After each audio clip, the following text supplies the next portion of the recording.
अधिक साहसी कौन? 17वीं कहानी। बेताल 25वीं हिंदी कहानी। चंद्रशेखर नगर में रत्नदत्त नाम का एक सेठ रहता था।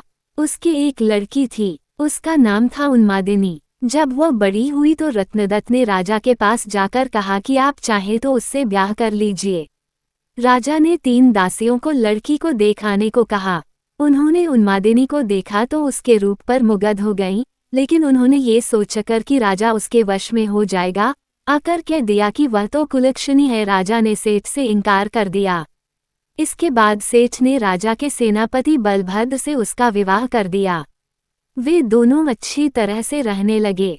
एक दिन राजा की सवारी उस रास्ते से निकली। उस समय उन्मादिनी अपने कोठे पर खड़ी थी। राजा की उस पर निगाह पड़ी तो वह उस पर मोहित हो गया। उसने पता लगाया, मालूम हुआ कि वह सेठ की लड़की है। राजा ने सोचा कि हो न हो, जिन दासियों को मैंने देखने भेजा था उन्होंने छल किया है।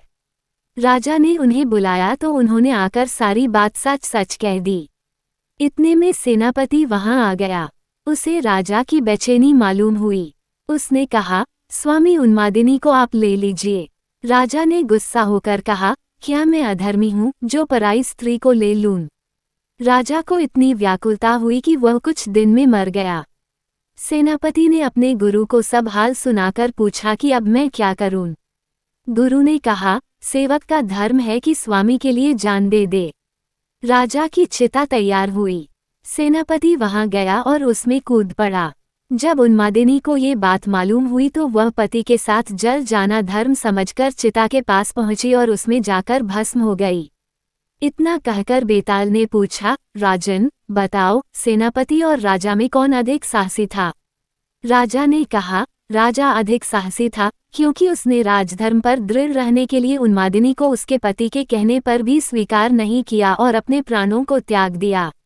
सेनापति कुलीन सेवक था, अपने स्वामी की भलाई में उसका प्राण देना अचरज की बात नहीं।